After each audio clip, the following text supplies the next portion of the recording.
하나님의 말씀은 출애굽기 12장 29절에서 36절의 말씀입니다.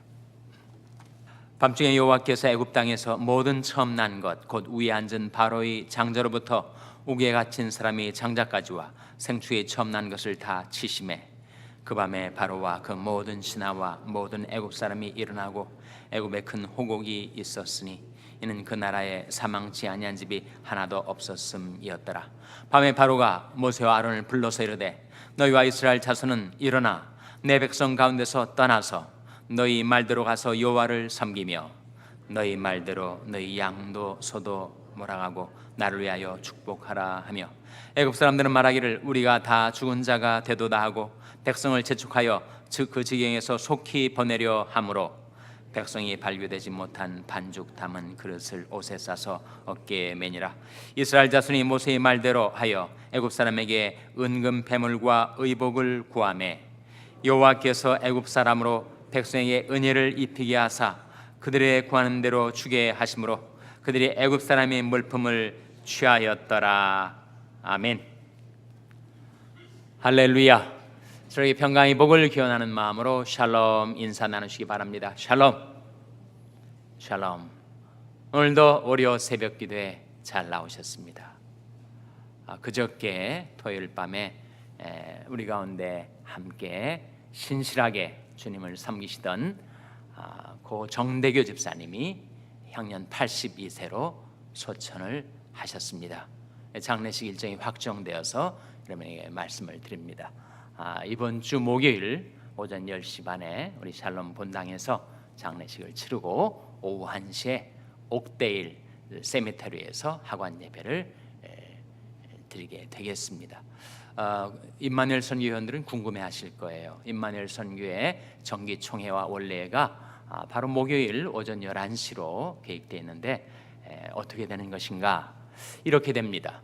오전 10시 반에 장례식을, 그러니까 발인 예배를 우리 샬롬 본당에서 치르고 유족들과 가까운 친지들은 이제 장지로 11시 반이면 올망하게 될 거예요. 그래서 11시 반 계획된 시간보다 30분 늦게 11시 반에 임마누엘 선교회의 모임은 본당에서 그대로 진행이 됩니다. 그래서 그 두 행사에 함께 참여하실 분들은 장례식 참석하시고 11시 반에 임마누엘 정기 총회 본당에서 열리는 총회에 참석하실 수가 있는 일정입니다. 이해가 되시죠? 10시 반에 장례식, 11시 반에 임마누엘 선교회 모임이 있게 되겠습니다. 혹시 궁금해하시는 관련된 분들이 계시면 그런 일정을 알려주시면 감사하겠습니다. 오늘 본 말씀은 애굽에 내려진 10번째 재앙,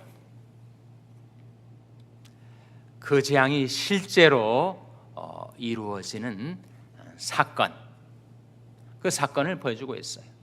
사건이라는 말을 영어로는 이벤트라고 하죠. 독일어는 게셴이라고 하는데 그 뜻은 나타남이란 뜻입니다. 그래서 모든 사건은 뭔가가 나타나는 거죠. 하나님의 역사가 나타나는 것입니다. 그래서 사건을 계시다 그렇게 말을 하기도 하죠. 모든 사건 속에는 하나님의 뜻, 하나님의 섭리, 하나님의 역사가 계시되어 있다. 우리도 평범한 일들이 우리 주위에서 일어나지만 그 일들이 예사로운 일들이 아니고 거기에 하나님의 섭리, 하나님의 능력, 하나님의 역사가 계시되는 그런 사건들, 계시적인 성격을 지닌 사건들이 우리 주위에서 일어나죠. 많은 경우에 이것을 우리를 놓쳐버립니다. 우연 발생적인 사건이려니 별로 관심도 두지 않고 그 의미의 해석에도 별로 신경을 안 쓰고 많은 계시적인 사건들 우리가 놓치고 살아요. 너는 마음을 다하여 여호와를 의뢰하고 내 명철을 의지하지 말라. 너는 범사의 그를 인정하라. 그리하면 내게를 지도하시리라 하는 말씀처럼 우리가 범사에 마음을 다하여 하나님의 절대 주권을 인정하고 의지하며 살면 우리 주위에서 일어나는 사건들 속에 나타나는 바로 계시되는 하나님의 뜻과 섭리를 우리가 깨달아 알 수 있게 되고 그 하나님의 뜻을 따라 살게 되는 인생이야말로 가장 귀한 삶을 사는 길이죠. 애굽에 나타났던 사건, 10번째 재앙의 사건은 바로 하나님의 계시였습니다. 하나님을 거역하고 하나님을 반역하는 자에게는 심판의 사건으로, 하나님을 경외하고 하나님의 은혜를 받아들이는 자에게는 구원의 사건으로, 동일한 사건인데 심판과 구원이 함께 나타나요. 똑같은 태양빛이 내려쬐지만 그것이 얼음에 내리면 녹아지고 진흙에 햇빛이 내려쬐면 딱딱하게 굳어지는 것과 같이 동일한 사건 속에 구원과 심판이 갈립니다. 애굽 백성들에게는 그것이 하나님의 심판으로 임하여 바로의 장자로부터 맷돌 뒤에서 일어나는 여종의 아들, 감옥에 갇혀있는 죄수의 장자, 그리고 모든 육축, 생축의 첫 새끼까지 다 죽습니다. 하나님이 강호할 심판의 역사죠. 그런데 이스라엘 백성에게는 그것이 구원의 사건, 동일한 사건인데 구원의 결과를 가져옵니다.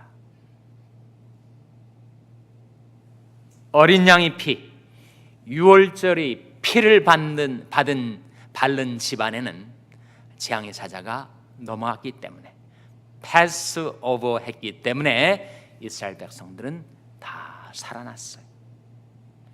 그들이 구원을 받을 뿐만 아니라 이제 시작될 광야 생활에 있어서의 필요한 물질을 공급받습니다. 오늘 본 말씀 35절 36절에 보시면 35절 36절 말씀 한번 같이 읽겠습니다. 시작. 이스라엘 자손이 모세의 말대로 하여 애굽 사람에게 은금 패물과 의복을 구하매 여호와께서 애굽 사람으로 백성에게 은혜를 입히게 하사 그들이 구하는 대로 주게 하심으로 그들이 애굽 사람의 물품을 취하였더라. 이 말씀 속에 여호와께서 애굽 사람으로 백성에게 무엇을 입히게 하사 하는 말씀이 나옵니까? 은혜를 입히게 하사, 은혜를 입히게 하사 그들이 구한 대로 주게 하심으로 그들이 애굽 사람의 물품을 취하였더라. 하나님께서 이스라엘 백성에게 구원의 은혜를 주실 뿐만 아니라 그들에게 물품을 얻을 수 있는 은혜도 주셨다. 우리도 마찬가지 아니에요? 우리가 구원받는 것도 하나님의 은혜로, 우리가 살아가는 것도 하나님의 은혜로, 지금까지 지내온 것 주의 크신 은혜라. 우리 하나님의 은혜로 살아왔습니다. 장래도 하나님의 은혜로 살아가게 될 것이에요.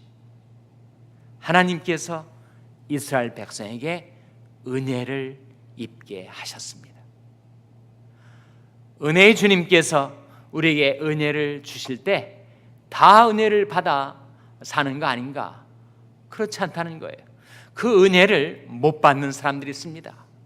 비가 내리는데 비를 받을 수 있는 빗물 담을 그릇을 열어두지 않고 덮어두면 그 빗물이 다 흘러 빠지고 말지. 하나님께서 우리에게 은혜를 주시는데 그 은혜 받을 그릇을 준비하지 않으면 그 은혜가 내게 주어지지 않습니다. 그래서 우리는 은혜를 사모하고 은혜 받을 만한 그런 그릇을 준비해야 됩니다. 그리고 하나님께서 우리에게 은혜를 베풀어 주시는 은혜의 통로, 은혜의 경로, means of grace, 그것을 10분 활용해야 합니다. means of grace, 은혜의 방도라고 하죠. 하나님께서 우리에게 은혜를 베풀어 주시는 은혜의 방도들이 있습니다. 무엇이 은혜의 방도들일까요? 기도가 은혜의 방도입니다. 우리는 기도를 통해서 은혜를 받습니다. 구할 때 받습니다. 너희가 얻지 못함은 구하지 아니하며. 이 세상에서 우리가 사람들과의 관계도 그렇잖아요. 그때 한마디 입을 열어서 구했더라면 받았을 텐데 뭐 그런 거 받겠는가? 또 내가 이래서 내가 얻어내지, 이루어내지 뭐 구차하게 부탁할 필요가 있겠는가?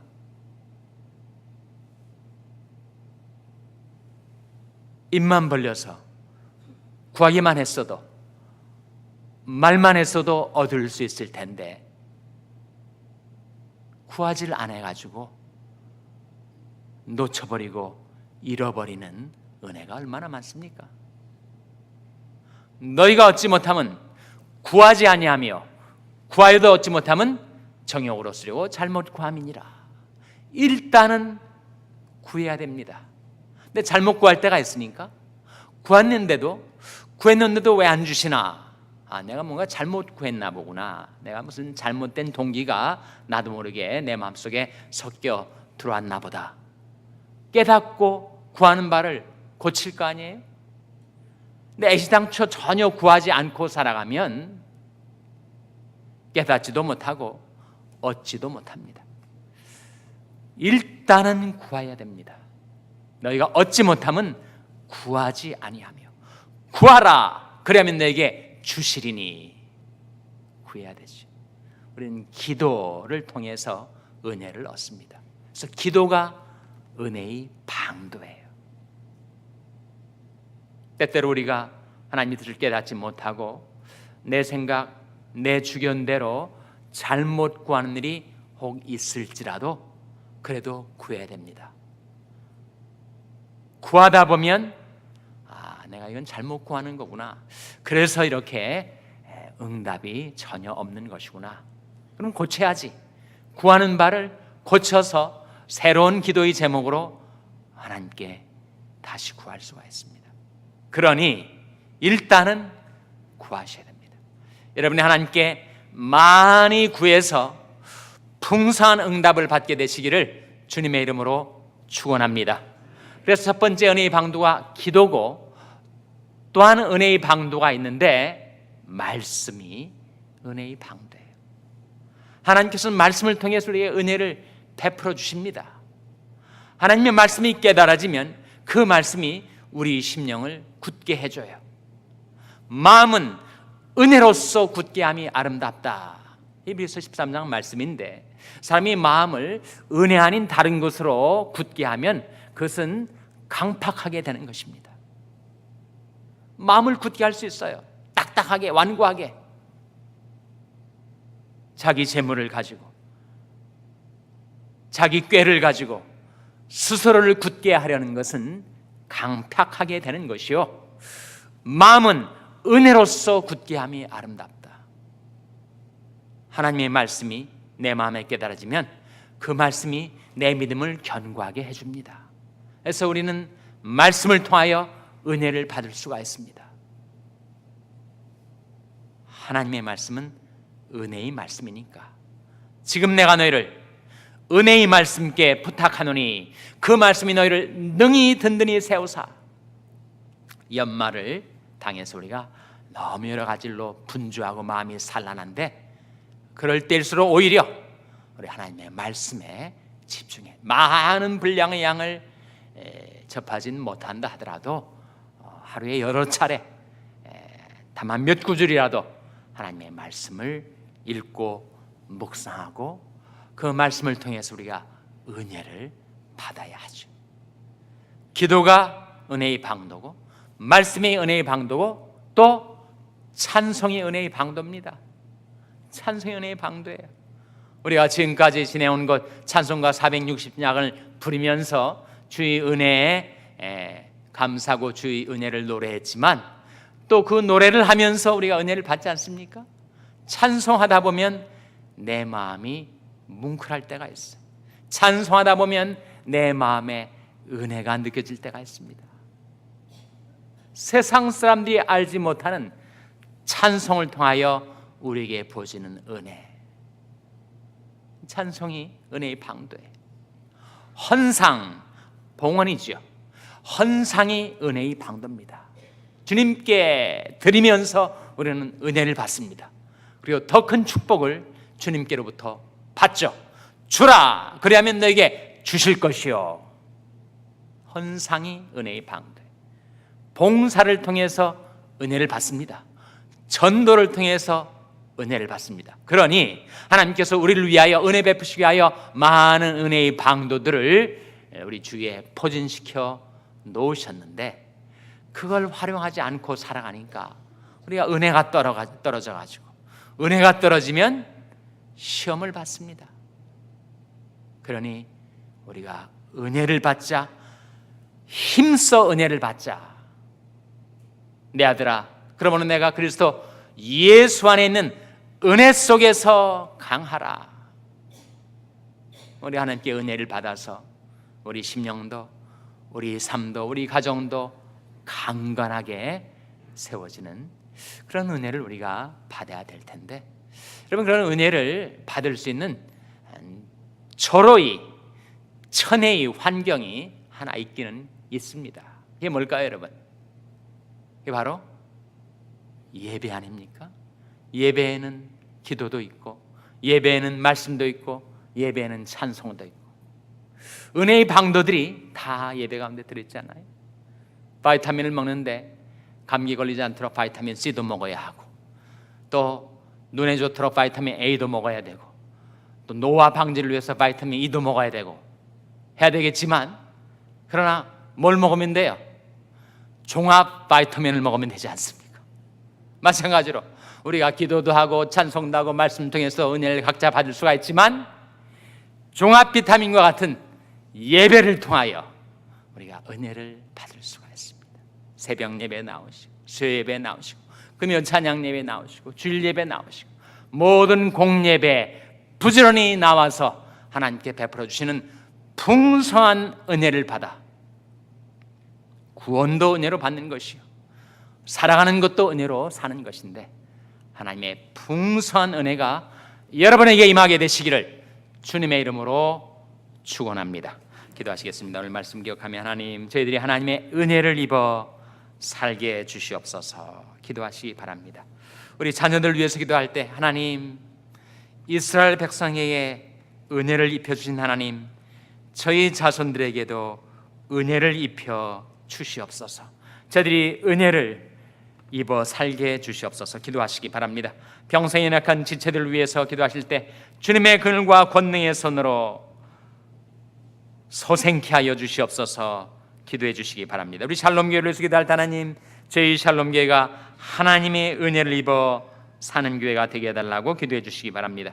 여러분의 생업을 위해서 기도하시고, 북한 어린이 선교를 하는 한슈나이더 재단을 위해서 기도해 주시기를 바랍니다. 교육관 건립을 위해서 기도해 주시기를 바랍니다.